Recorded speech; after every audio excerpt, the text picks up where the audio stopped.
When I was a kid, my dad traveled a lot for work. Back then, his company was growing exponentially, and my father was sent to oversee the opening of new stores all across the country. In 2002, he had a particularly busy year. My dad was assigned to a store in Pennsylvania, and because it was a longer assignment, and because it was summertime as well, he decided to take my mom and I with him. Since we were going to be there for 2 months, they gave us a fully furnished house in the suburbs. It was 2 stories tall and at the end of a very lonely cul-de-sac. The town itself was very small, with a little over 3,000 residents, and the suburb where we stayed was even more rural. Our neighborhood was relatively new, and most of the houses were still empty. The housing development, Lone Wood, had only just started cutting into the dense forest that surrounded it, and all the empty houses gave it a very eerie, albeit boring, feel. Lucky for me, there were a few other kids who lived in Lone Wood, and one of them happened to be my age. Jamie and I were both 12, and really that was all we needed to have in common. We had a lot of fun that summer. Being a city kid, I was eager to explore all the bike trails local kids had made out in the woods. The city of Middlesbrough was a very old town which was incorporated sometime in the early 1800s. The town had tons of history, but nothing really to do. One particularly boring Sunday, Jamie and I even went to the town's museum. It was pretty boring, as expected, until we heard some kid ask an employee about the Lost Town. The employee replied that that was just a legend, but that was enough to pique my curiosity. I quizzed Jamie about it, but he didn't seem to know much either. It was a full 5 weeks into the summer before I finally got my questions answered. Jamie and I were building a bike ramp over a narrow stream late one afternoon when we saw a group of 5 teenagers boisterously heading out into the woods. They were carrying flashlights and beer, several of them trying to scare the girls of the group into turning back. I wonder where they're going. I mused as I glanced over at Jamie. He stood up and wiped his brow. I know where they're going. Where? I stood up and dusted the dirt off my shorts. The novelty of living in a small town had weeks ago given way to boredom, and I jumped on anything that sounded remotely interesting. They're looking for the Lost Town. He sighed regretfully. Okay, seriously, what is that? I knew you know more than you let on. I need to know, Jamie. I need to know. I shook his shoulders in mock hysteria, and he stumbled for balance. All right, I'll tell you, geez, Katie. Jamie picked up his bike and started walking down the bike path. I grabbed mine and followed him. The Lost Town is just a dumb legend. The stories say that Middlesbrough had a sister city nearby, somewhere out in these woods. Then one day, like a century and a half ago, the whole town just disappeared. The people left or died. Nobody knows. Nobody even remembers the name of the town. It's like a rite of passage or something for kids to go looking for it. Jamie, we should dash. No. He stopped and turned to look at me. Some kid went looking for it in the 70s and never came back. They found his body like 10 years later in the middle of nowhere. He got lost out there. It's easy to do. Everything looks the same. He was a total idiot. Probably on drugs. It was 70s. We are a totally different generation. We have sat-nav. Sat-nav. He looked at me curiously. Jamie had lived in this town his whole life, and sometimes I forgot how sheltered he was. Satellite navigation? My dad has a GPS that he totally wouldn't notice missing for a day. Come on, Jamie. It'd be so much fun. I'd better get back. Jamie looked at his watch and then mounted his bike. My dad is taking me to a movie tonight. We rode in an uncomfortable silence until an idea struck me as we rolled over the abandoned train tracks. They were old and almost buried by plant growth. Hey, I know you don't want to talk about it, but has anyone ever found anything? No. Well, my friend's older brother said he found some human bones out there once, but nobody believed him. Oh, and where do people look? Well, almost everybody goes to the lake. He pointed to the left of us, where we'd seen the teenagers heading earlier.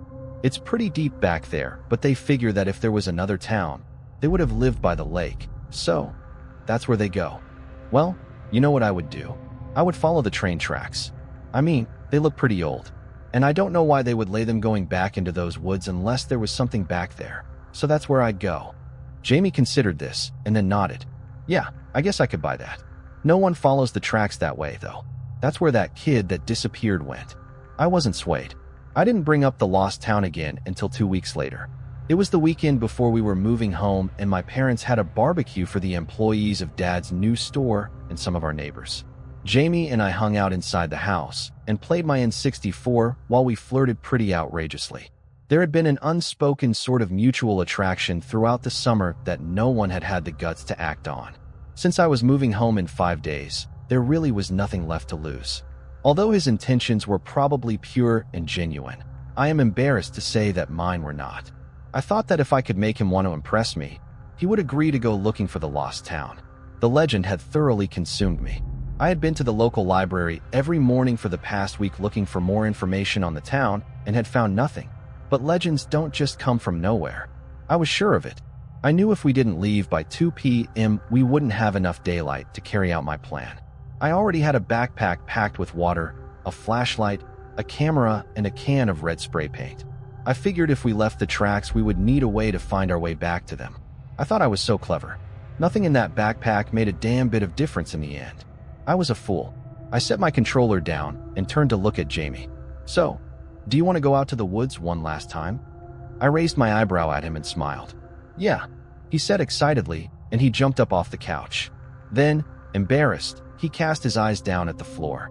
Yeah, if you wanna, that's cool. Cool, let's go.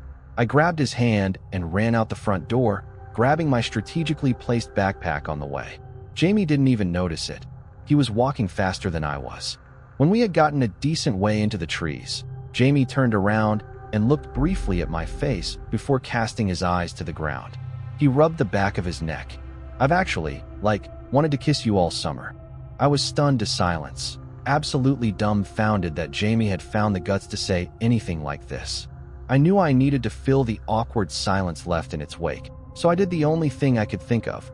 I leaned in and kissed him. It was the awkward first kiss of two 12-year-olds, but it made me feel warm and sent a flight of butterflies swirling into my stomach. So I actually really did like Jamie. How about that?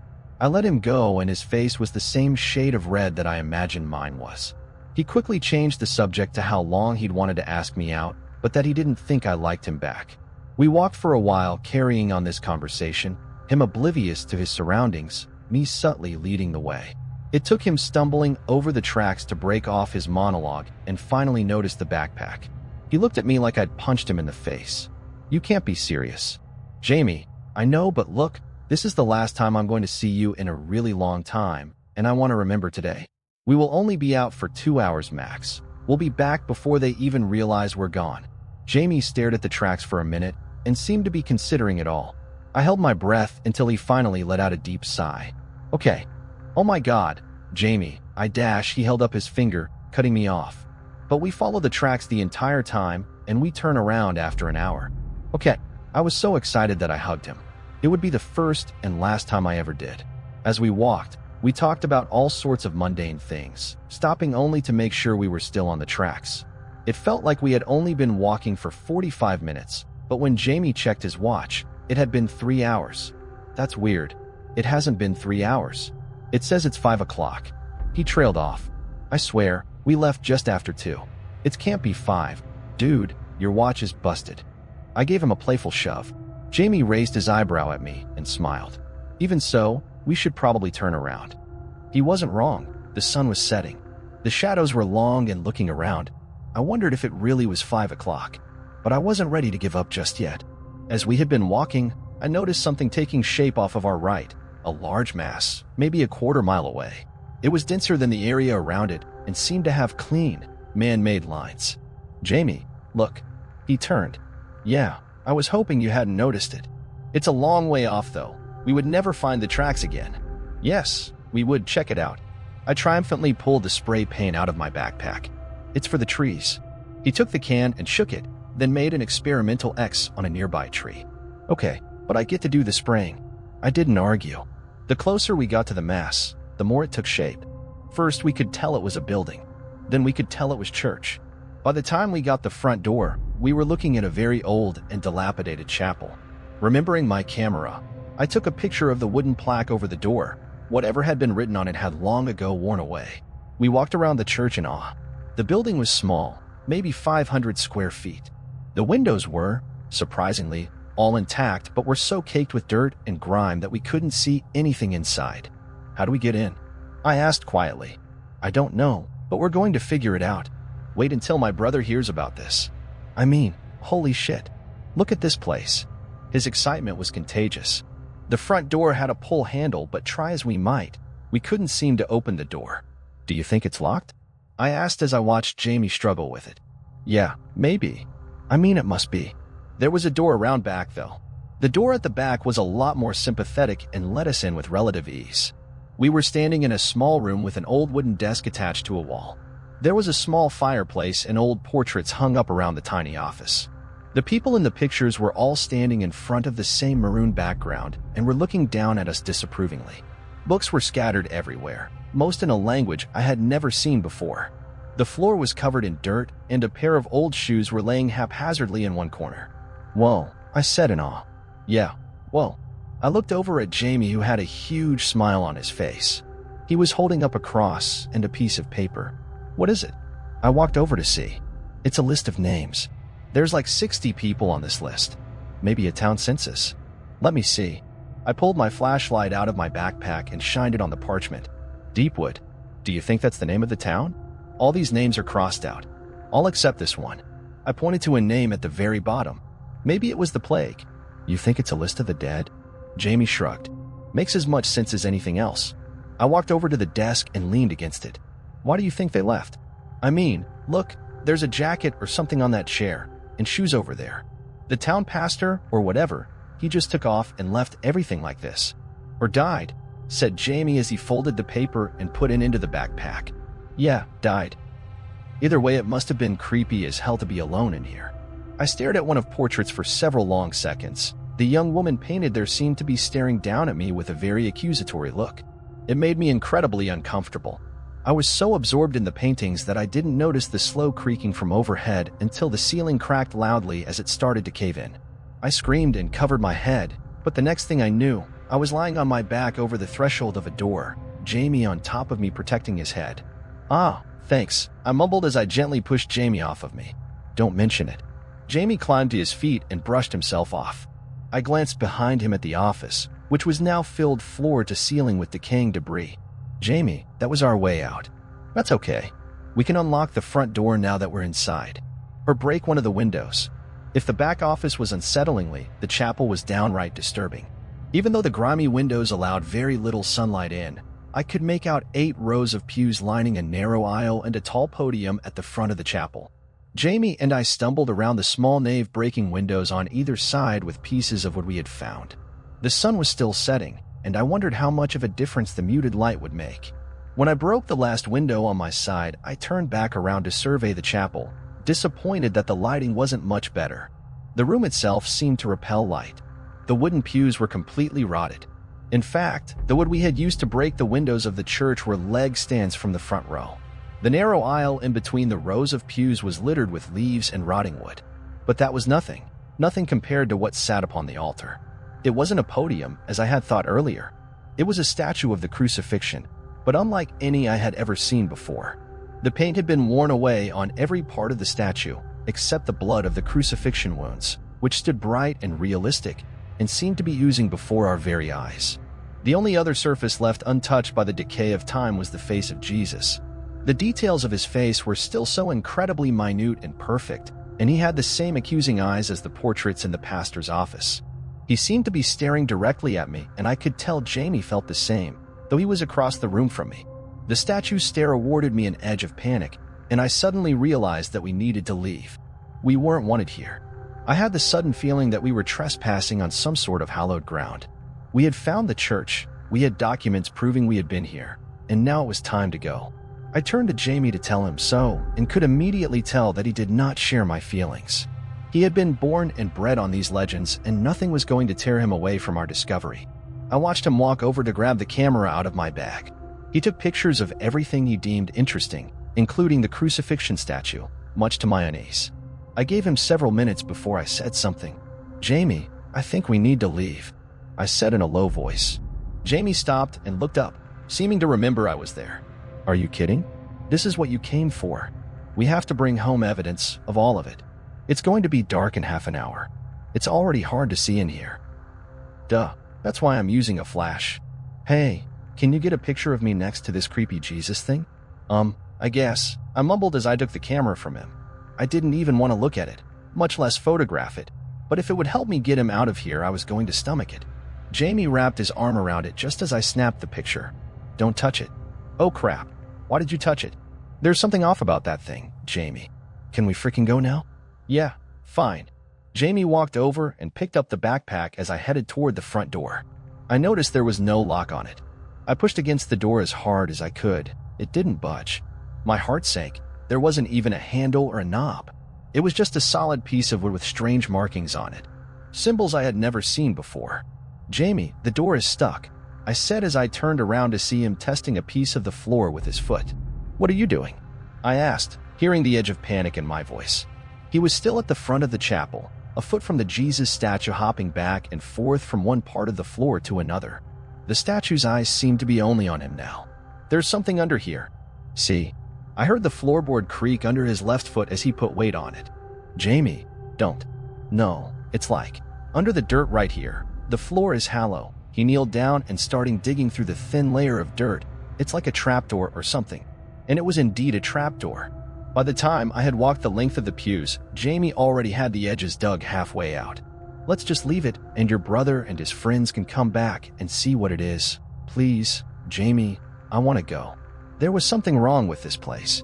Terribly wrong. And the thought of spending one more minute here had me on the precipice of a panic attack, something I hadn't experienced in over a year. I sat down against the front pew and put my head down. I heard a roaring in my ears and my breathing grew labored. I had to leave here, even without Jamie. I rocked back and forth for a few minutes as I tried to calm myself down. I would climb out a window and run. In any direction, it didn't matter. There's something here, under the church. Jamie's voice sounded a million miles away. By the time I pulled myself together enough to lift my head, Jamie was knelt next to me. I didn't know you were claustrophobic. At least, that's what I think, Jamie said. I better remember the horror I felt as I stared at the hole in the floor. Jamie had opened the trapdoor. 2 minutes, Jamie said as he stood up. We go down, we take a couple pictures of whatever's down there, and we come right back up and leave. Just 2 minutes, Katie, that's all I'm asking. I wanted to say no. I intended to, but I felt myself slowly nodding as Jamie pulled me to my feet. To this day, I don't understand why I agreed. But I suppose that it's better that what happened down there didn't happen to Jamie alone. We're going to come back with the story of a lifetime. What if there is valuable stuff down there or something? Old shit is always worth money. We could be rich.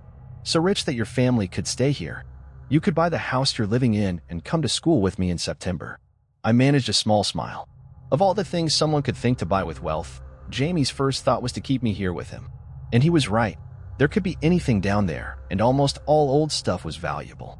I took a deep breath. Okay, 2 minutes, I agreed. As we leaned over the trapdoor and peered down, the first thing we noticed was an intense heat emanating upwards from the hole. The second was the strangely out-of-place spiral staircase leading into the depths below. Jamie rolled the flashlight over to me with his foot, and I picked it up as he pulled his lighter out of his pocket. Ladies first, he smirked at me. I stared at him slack-jawed. No way. You found this door. You go first. Between the black staircase and the heat, I feel like we're descending directly into hell. I'm not going first. I crossed my arms and glared at him to reinforce my point. Jamie simply shrugged and stepped onto the staircase. I took several deep breaths as I watched his head disappear into the darkness below. I almost didn't follow him. I was still deciding when he yelled at me to shine the flashlight down the stairs so he could see. I started down the stairs after him. They went down much farther than I thought, and it became warmer and warmer the further down we went. When we finally reached the bottom, I was holding back what threatened to be a massive anxiety attack. We were farther beneath the church than I thought we'd be, and it was hot, muggy, and difficult to breathe. Hoping to get this over with as fast as possible, I swung the flashlight around the chamber hoping to reveal its hidden treasure. What I saw there, I can never describe, though I have tried many times. The room was entirely empty, save 2 things. One was a desk in the corner, much like the one in Pastor's office. The second was another statue. This one was roughly 12 feet tall, and remains to this day the most terrifying thing I've ever seen. To put it mildly, it was some sort of demon. It towered over us, and as such I could only see the bottom of its jaw from where I was. It was looking directly ahead of it, at the staircase we had just descended. Its tail was long and swept around the entire room. There wasn't a lot of room to move. It had claws, like any modern depiction of a demon, and as I moved around the chamber to view its profile, I noticed it had horns as well. Neither Jamie nor I spoke as we shuffled around room, our backs to the wall as far away from the demon as physically possible. I stepped carefully over the tail as I made my way to its back and came around to the other side of the statue. I couldn't take my eyes from it. I couldn't trust it. If the statue upstairs seemed to bleed, what could this one do? As I had the talons on the gigantic stone feet, Jamie broke the silence. "Can you even believe this shit?" His voice was coming from the other side of the room. I searched the darkness for the weak glow of his lighter and was relieved to see it moving towards me. I turned my flashlight upward to shine it on the side of the demon's head. The horns had to be at least a foot tall. As I brought it down to see where Jamie was, I hit my arm on something hard. "Ow, my head." Jamie squeaked as my flashlight fell to the ground and rolled under the desk. "Goddamn it, Jamie," I whispered in a panic. I dropped to my knees and felt around under the desk, searching for the flashlight. "What? It's not my fault you cracked me on the head." I stood back up and swung the light around to see Jamie trying to relight his lighter, but it wasn't him that stopped me dead. I will forever be frozen in that moment. I don't know why I couldn't speak, couldn't scream, couldn't move. All I could feel was my own intern descend into madness. As I had moved the beam of light up to Jamie's face, I had seen another face right next to his. A twisted, angry, soulless face, the demon's. The statue had bent down and turned to the side, its head mere inches from Jamie's. And it was staring at me. I cannot describe its face, and I am not sure my mind will ever let me remember it in detail. It shook me to my core in a literal sense. My body was having a dark, violent, visceral reaction to this impossibility. Jamie finally noticed the flashlight shaking in my hand and turned to see what I was looking at. It wasn't until he started screaming that I was shaken from my paralysis. I dropped the flashlight, Jamie dropped everything else, and we ran. We took the stairs 2 and 3 at a time, Jamie pushing me up ahead of him. Halfway up I slipped, and we both went tumbling down halfway to the bottom. In that horrible moment we heard the grinding of stone against stone, and we knew the statue was moving. Jamie screamed, but I was mute, too horrified to make a sound. We got up and kept climbing, never taking our eyes off the small, dying light above us, our only salvation now. We were almost to the top when we first heard it on the stairs. It was so large and heavy that the entire staircase shook with the impact. Terrified that the stairs would come crashing down and we would be left alone with it below, we jumped the last 3 steps. Jamie pushed me up out of the opening. He climbed out after me and tried to slam the trapdoor shut, but it was somehow stuck. We could hear a deafening thunder on the staircase as the statue slowly climbed the steps. I helped Jamie try to push the trapdoor closed and for the first time noticed the symbols on the bottom of the wood, the same as those on the front door. Before I could begin to comprehend this, I noticed the demon first penetrate the shaft of light on the staircase below. It was coming. Jamie saw it too and pulled me to a standing position while pointing at the front door. We both ran at it as hard as we could, but when we hit it, it didn't budge. We tried again, but it was unsympathetic. "Katie, the windows." We ran to the closest one and tried to climb up the wall to get out, but the windows were too high. The thunder from below was getting louder, closer. It was more than halfway up the stairs. We tried to climb on the rotting pews to reach the windows, but they crumbled under our weight. "I'll push you out. Give me your foot." Jamie yelled over the sound bellowing from below. I shook my head. I wanted to. God, I wanted to. But I couldn't leave him. I couldn't leave Jamie to face that thing alone. We both looked over at the door again. Our only chance was to keep trying to break it down. We stumbled back into the aisle and ran at the front door with everything we had.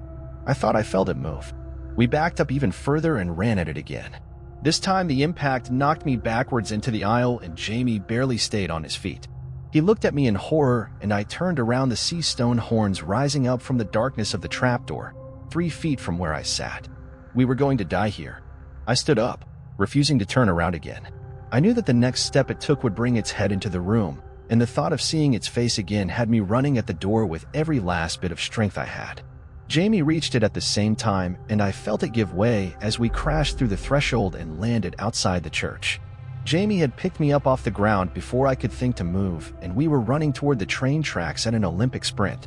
We could still hear the thundering on the stairs no matter how far we got from the church. Every step echoed through the woods like a gunshot, until they stopped. It was here. I had no idea if we had run in the right direction or if we would be forever lost in those woods.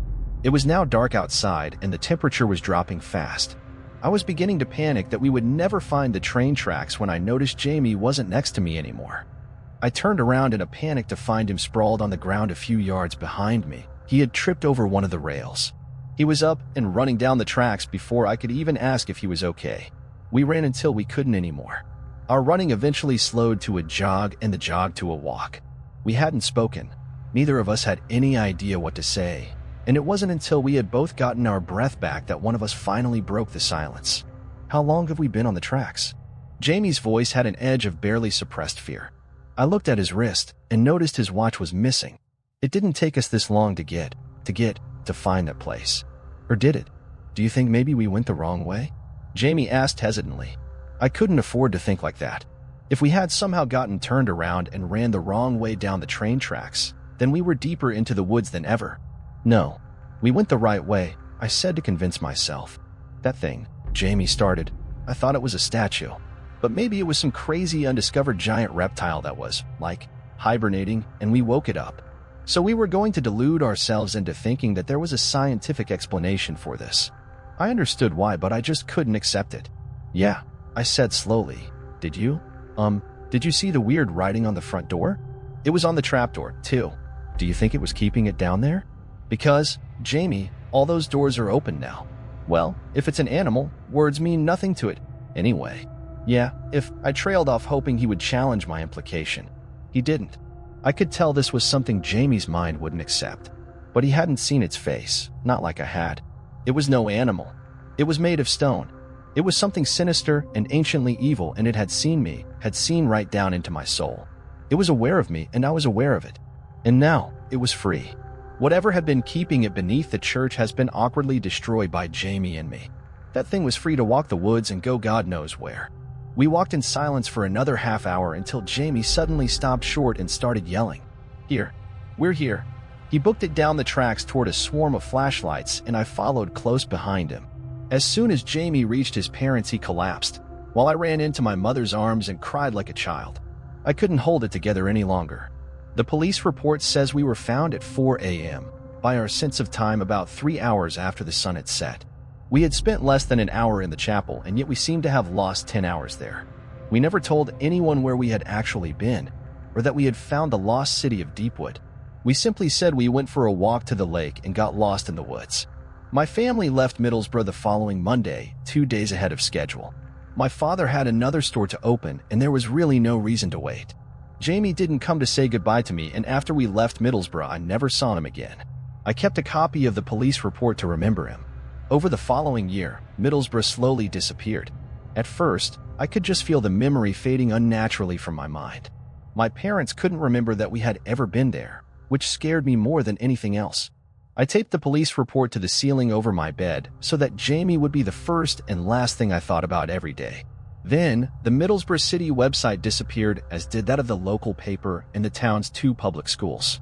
The store my dad helped open in 2002 also disappeared from the company's website. After that, I could never find any mention of Middlesbrough anywhere online ever again. Over the years, I searched public records for Jamie's full name and found nothing. I hired someone to illegally search private records, and he came up empty too. In the end, the only proof that Jamie ever existed at all was the police report with his name on it. And then nothing was left. One day, the paper I had taped to my ceiling for so many years was blank. I remember what it was and what it looked like before, but now it's just an old, weathered piece of blank paper. All that remains of Middlesbrough and the people who lived there are my memories. And this is why I am writing this story down and uploading it to the internet. Once it's on the internet, it can never die, right? Or perhaps one day it will just disappear and you won't remember ever seeing it, and I won't remember ever writing it. And I can only hope that this ended with Middlesbrough. If it has moved on to other towns, who would know? Who would even remember? I wish I had answers. But all I have are questions.